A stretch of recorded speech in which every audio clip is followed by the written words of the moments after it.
Empecemos a hablar de todos esos temas que están relacionados con la prevención y la promoción de la enfermedad, ¿vale? Perdón, de la salud. Esos temas, para entenderlos bien, hay que centrarse primero en las definiciones de salud y en las definiciones de salud pública. Lo primero que hay que tener muy claro es que a lo largo de la historia no es un concepto constante, inmutable, el concepto que las distintas culturas, que las distintas poblaciones, que los distintos tiempos tuvieron de la salud y de la enfermedad. Ese concepto donde se involucran todas las verdades aceptadas en cada época es lo que configura lo que se llaman los modelos de salud. El primer modelo de salud que surgió a lo largo de la historia fue el modelo que atribuía que la salud o la enfermedad se debían a la intervención de un dios o de seres casi dioses, semidioses. Que Dios decidía ponerte a prueba mandándote enfermedades, o Dios te castigaba con esas enfermedades, y que Él, si quería, Él te curaba. Este es un modelo mágico religioso que ha estado vigente en nuestro entorno y sigue muy presente en las personalidades de la mayoría de las personas. De hecho, todos nos extrañamos ante manifestaciones como la de meterse dentro de un ataúd para vencer un cáncer, y sin embargo se producen de forma habitual. Quiere decir que intentamos solicitar a un santo que él interceda por nosotros con Dios para que Dios nos cure y nos quite de esas enfermedades. Ese es el modelo mágico religioso. Aquí incluiríamos también el mal de ojo o las maldiciones, donde la única diferencia es que la enfermedad estaría causada por la intervención de la magia o de seres malignos. O incluso la idea de que saltando 9 olas en una determinada noche vamos a poder tener hijos o vamos a poder curar enfermedades. Modelo mágico religioso. En el siglo XVIII se produce un elemento muy importante en la historia humana. La población empieza a desplazarse hacia las ciudades porque en los campos se estaban produciendo hambrunas porque había mucho frío. En esas ciudades se empiezan a producir fenómenos de industrialización y entonces las poblaciones se aglomeraban en casas que no tenían ningún tipo de servicio higiénico. Pronto los patrones de aquellas primeras fábricas se dieron cuenta que tener a un trabajador que era capaz de manejar determinada fábrica, determinada máquina, o manejar determinado tipo de producción, era rentable, pero si se moría muy pronto, la fábrica perdía. Así que empezaron a surgir movimientos para alargar la vida de estas personas, de estos trabajadores. En algún momento del siglo XVIII-XIX, la edad media era de 27 años. La gente moría más o menos a los 27 años.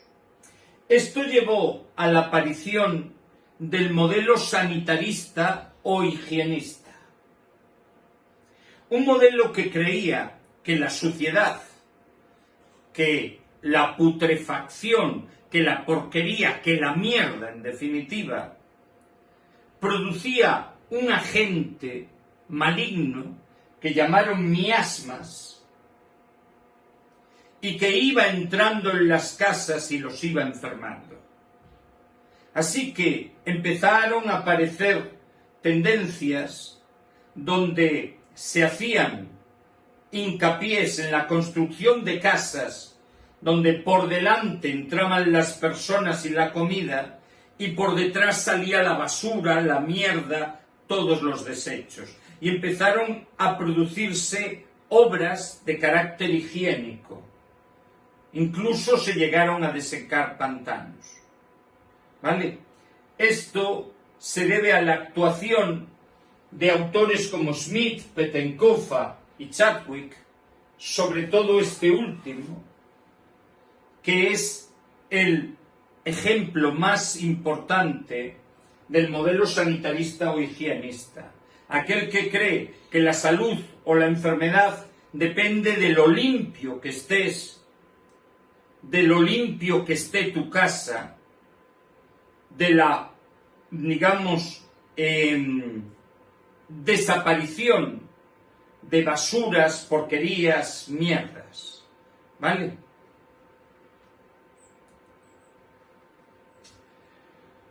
En el siglo XVII nos encontramos con un sacerdote que propugna más o menos lo mismo que el modelo higienista, pero en vez de propugnarlo para las casas donde viven los trabajadores, lo propugna para los centros de trabajo donde están esos trabajadores. Él cree que la limpieza de esos centros de trabajo, que el trabajo en condiciones limpias, mejorará el estado de salud de esas personas. Este hombre fue Ramazzini. Aunque fue muy precoz, en el siglo XIX otros autores siguieron sus tendencias y buscaban también no solo la mejora de las condiciones higiénicas en los centros de trabajo, los higienistas eran en casa, sino la mejora de las condiciones económicas y sociales de estos trabajadores. Esto dio origen al modelo social, donde aparte de Ramazzini destacan Frank y Virchow. Alrededor de 1870, una serie de terratenientes franceses contrataron a un químico joven para investigar por qué el ganado se moría en algunos campos de localizaciones muy concretas de Francia, los llamados campos malditos. Este señor, cuyo nombre era Pasteur, antes de que se divulgase la teoría de los gérmenes, empezó a trabajar y fabricó vacunas contra esta enfermedad que hoy conocemos como anthrax. Este señor empezó a adjudicarle a la enfermedad una causa única, que era un bichito. Y esta tendencia fue incrementándose con el trabajo de otros autores. Entre ellos destaca un médico alemán, pobre como las ratas, que vivía en el rural, no era una eminencia, pero que al acabar su jornada se dedicaba a estudiar con su microscopio los tejidos de los pacientes que tenían tuberculosis. Y ese fue Koch. Así que apareció un modelo de salud que fue llamado unicausal o contagionista, donde se sostenía que la enfermedad procedía de un único agente, de una única causa que interactuaba con el ser humano. Este fue el modelo con el que terminó el siglo XIX. Y al llegar al siglo XX, sobre todo en los años 25-50, se produce una explosión de teorías que empiezan a hablar de que no podía haber una única causa, porque había gente que tenía el bacilo de Koch dentro y sin embargo no desarrollaba la enfermedad. Y empiezan a aparecer teorías que empiezan a detallar factores que interactuaban y producían las enfermedades. La primera de esas teorías es la que llamamos el modelo geográfico, que va a coger a factores de los agentes patológicos y los va a asociar con determinadas zonas del planeta. Esta teoría propuesta por May y Voronov es el modelo geográfico.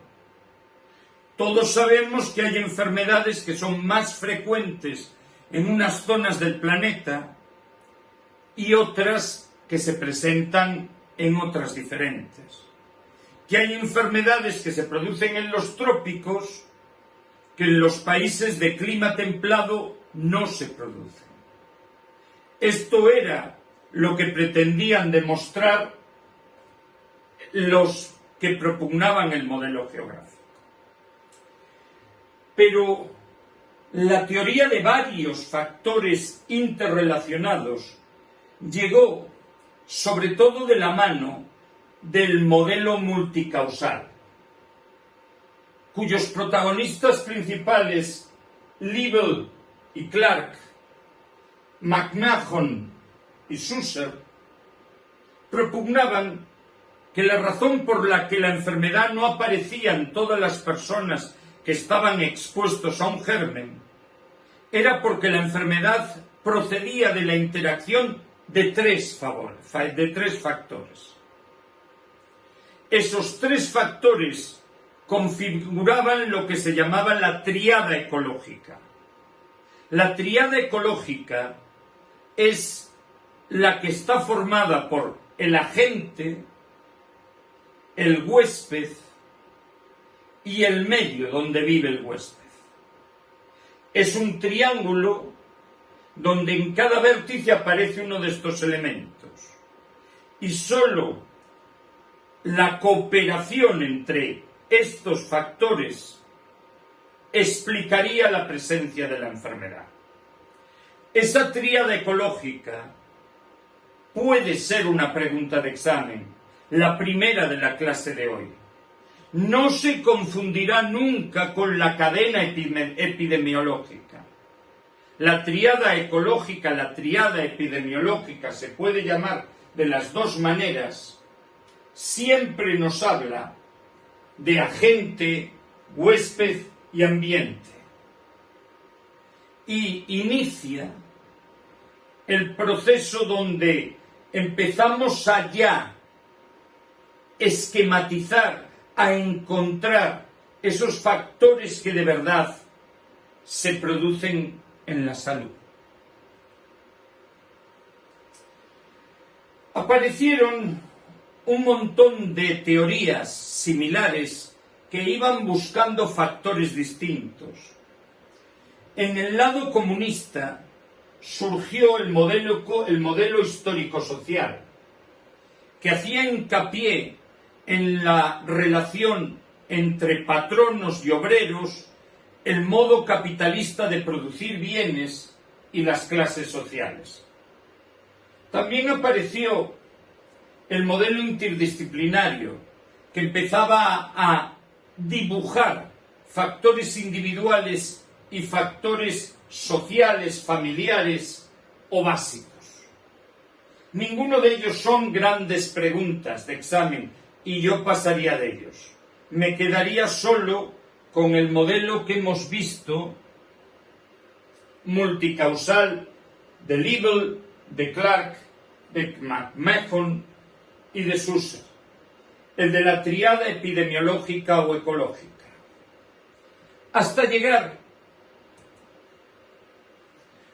a la primera gran teoría que de verdad empieza a acertar. La primera gran teoría es el llamado modelo multinivel de determinantes de salud. Lo que hasta ahora eran factores empieza a recibir el nombre de determinantes. Factores que determinan el estado de salud de los individuos. Y ese nombre está construido por Dahlgren y Whitehead.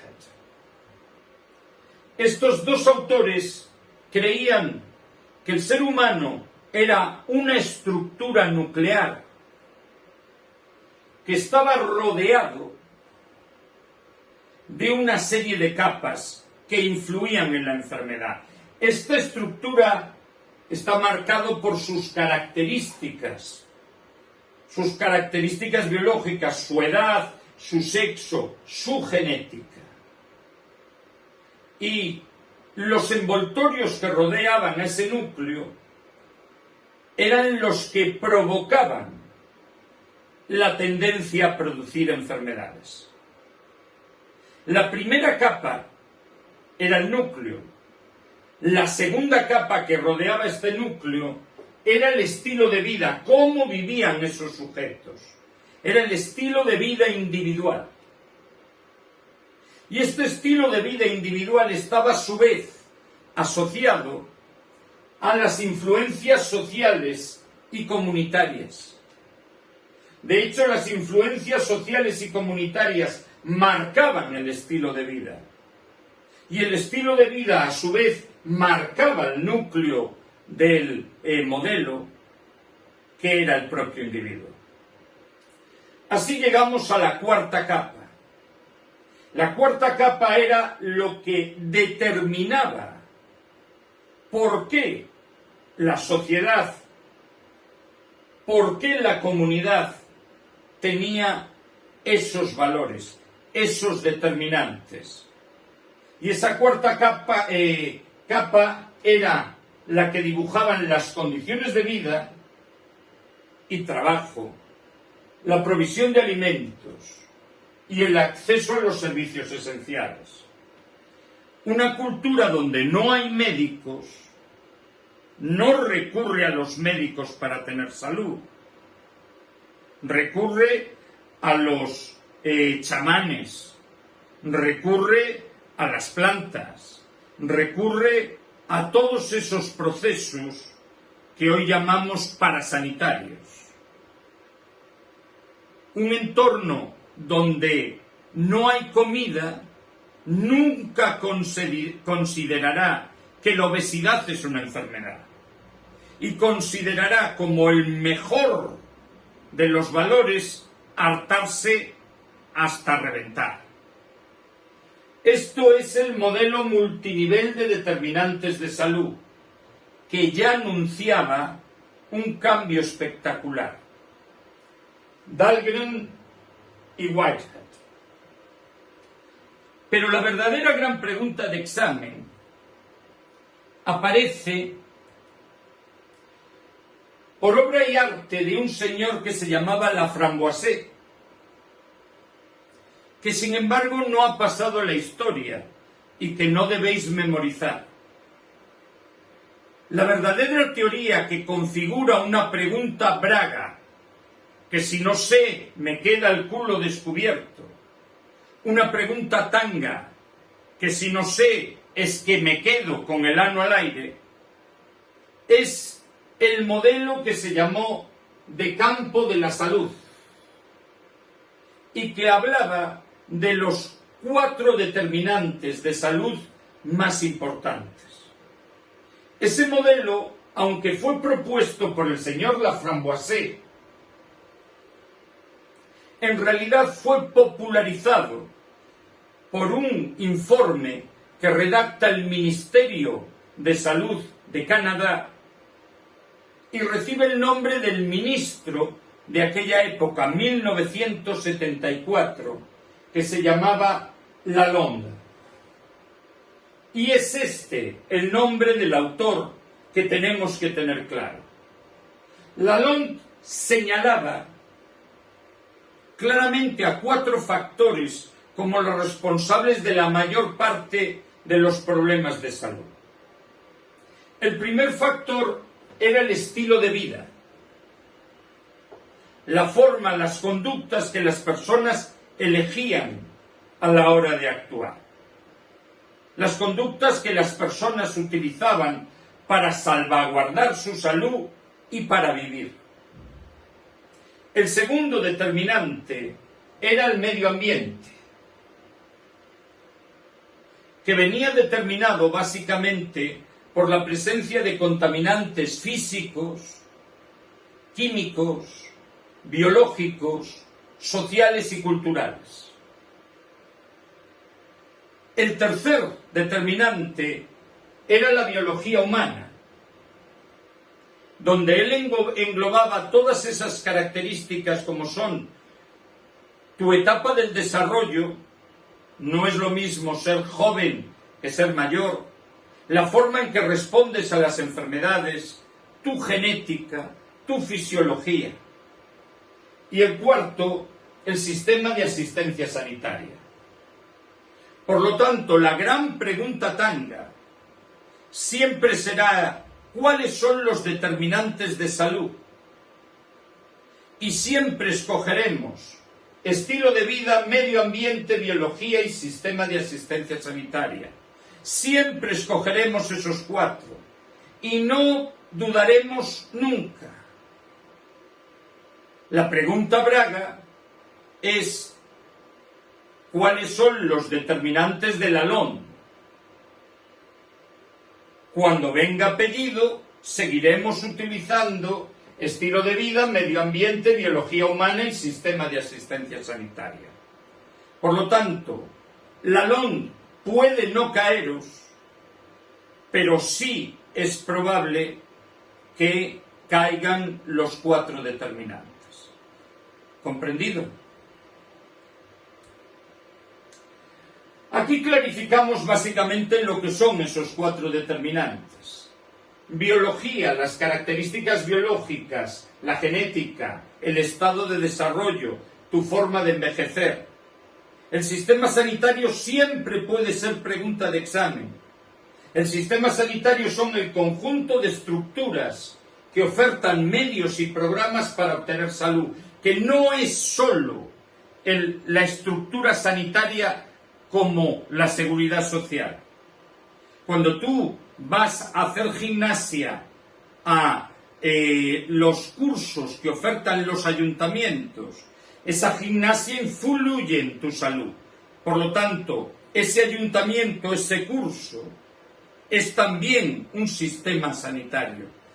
Y la recomendación de más zapato, menos plato, o no corras mucho, papá, que no llegas, también es sistema sanitario. Porque están intentando evitar enfermedades, intentando mejorar la calidad de vida, de la salud de las personas y evitar que la muerte se produzca precozmente. Repito, pregunta de examen: los cuatro determinantes y el sistema sanitario. El medio ambiente, repito, son los contaminantes físico, químico, biológico, social y cultural. Y llegamos a otra pregunta de examen: la definición de estilo de vida. Las conductas aprendidas, que influyen en la salud y que son modificables. Veremos que tiene otra definición. Por ahora, tres preguntas de examen. La primera es: ¿cuáles son los determinantes de la salud del modelo de la LOM? Y debéis responder: biología, medio ambiente, sistema sanitario y estilo de vida. Segunda pregunta de examen, segunda pregunta tanga braga. ¿Qué es el sistema sanitario? El conjunto de estructuras que proporcionan medios y programas para atender la salud. Tercera pregunta de examen: ¿qué es el estilo de vida?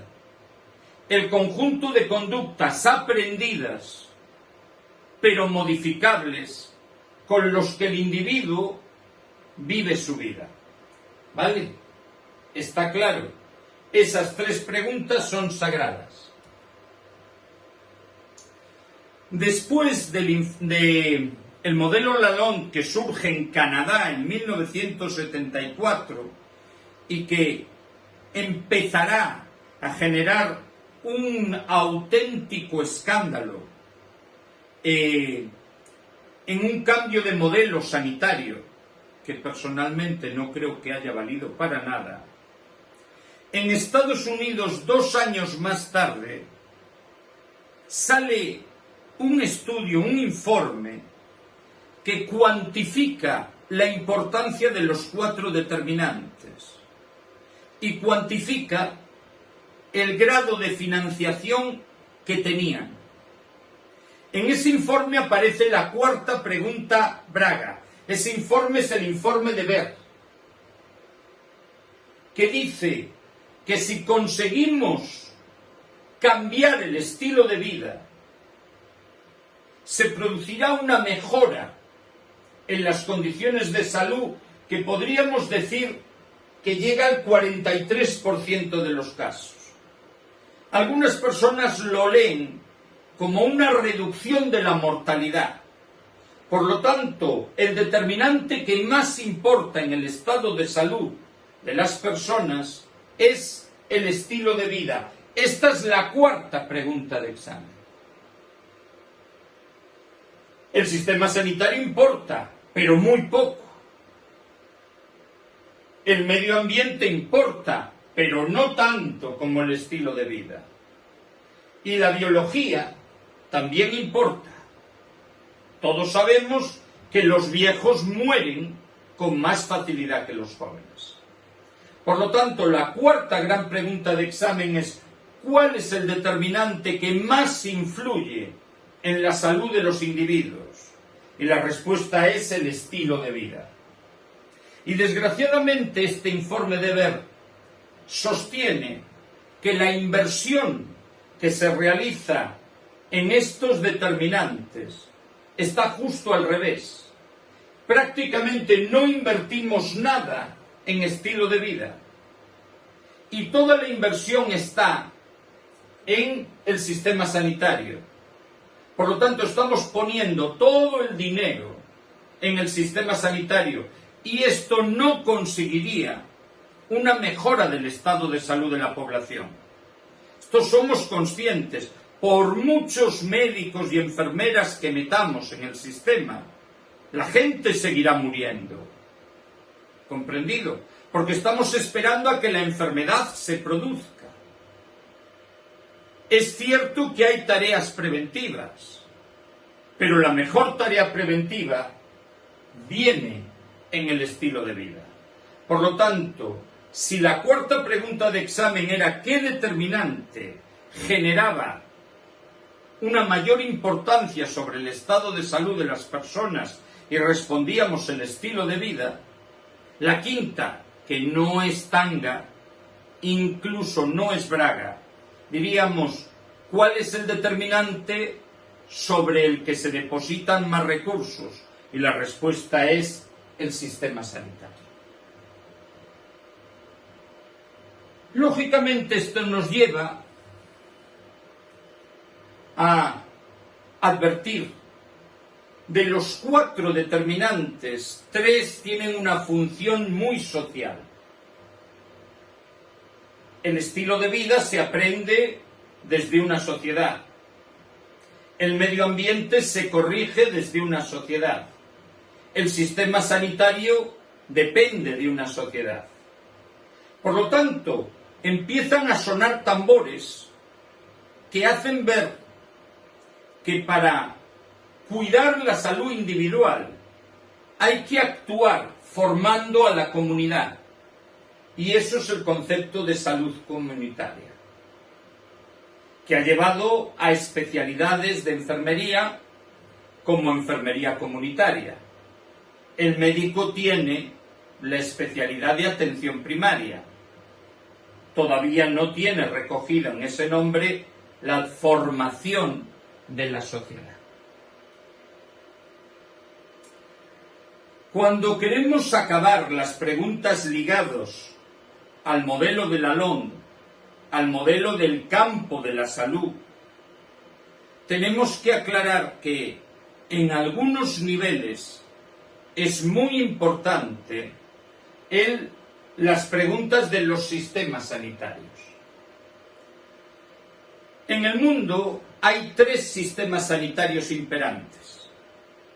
El primero de ellos es el sistema sanitario exclusivamente liberal, el que predomina en Estados Unidos, aunque Estados Unidos tiene una mezcla de sistemas. En Estados Unidos, la salud es un bien que se paga. El ciudadano paga, saca de su bolsillo dinero para acceder a médicos y a programas. ¿Vale? El gobierno no participa en las decisiones de los ciudadanos. El gobierno no da orden de qué es lo que hay que hacer ante determinados cuadros, sino que son los ciudadanos quienes con su dinerito acceden a esa salud. Por eso se dice que el Estado participa en situaciones muy concretas, pero deja libertad para todo lo demás. Y son las aportaciones de las personas y de las empresas quienes financian el sistema sanitario. Si tienes dinero, tienes salud. Si no tienes dinero, no tienes salud. La atención solo se presta a aquellas personas que la pagan mediante una cuota mensual de un seguro o que la pagan a tocateja cuando enferman. La atención solo a quien tiene dinero. Y la atención sanitaria la proveen, la aportan empresas privadas que no tienen detrás a ningún gobierno que las esté controlando. Este es el sistema sanitario liberal, el sistema de seguros privados. En el siglo XIX, a finales del siglo XIX, en Alemania, fruto de aquel proceso donde decíamos que había un modelo higienista y un modelo social, surge la socialdemocracia. Al frente de esta socialdemocracia había un señor que era un general, no era un político, que era Bismarck. Y él crea el primer sistema de seguros sociales, de seguros diferentes a los seguros con los que ahora hablamos. El modelo de sistema de seguros sociales imperante en Alemania es un modelo donde la salud está tutelada por el Estado. El Estado es el que decide las prestaciones que van a recibir los ciudadanos cuando caen enfermos. El Estado dice: si te da un infarto, un hospital. Si tienes hipertensión, pastillitas, dieta y ejercicio. Él decide las prestaciones que son cubiertas. ¿Comprendido? Y la pequeña diferencia con el modelo que hay en España es que él financia poco. Algo financia, hay que reconocerlo. Pero el grueso de la financiación de estas actuaciones sanitarias sigue estando en manos de los trabajadores y de las empresas. ¿Y quiénes están cubiertos por el sistema de seguros sociales o modelo Bismarck? Están cubiertos los trabajadores y las personas que dependan de esos trabajadores, su familia directa, en tanto dependan del trabajador. Si un trabajador se quedaba sin trabajo o si una mujer se separaba del trabajador, ya no eran atendidos. ¿Quién daba los servicios sanitarios? Pues se creaban empresas mixtas, empresas donde eran privadas, pero eran contratadas para proveer esas actividades. ¿Vale? Esto es el sistema de seguros sociales o modelo Bismarck. Y es un modelo que se inicia en el siglo XIX. En el siglo XX, alrededor de 1940 y muchos 50, surge en Gran Bretaña un sistema sanitario diferente, que se llama Sistema Nacional de Salud. El Sistema Nacional de Salud bebe del modelo bismarckiano y copia lo que es la tutela del Estado para la salud. Es el Estado el que decide las prestaciones. Pero al revés del modelo bismarckiano, que sostiene, bien, yo decido lo que hay que hacer, pero la fiesta la pagáis vosotros.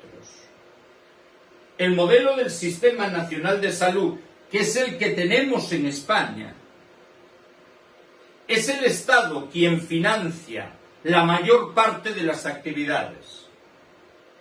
No financia todo, siempre puede haber algún usuario que pague, aunque os sorprenda estas personas que vienen de Portugal o de África, puede acabar su país pagando la prestación, no todos los países, pero sí.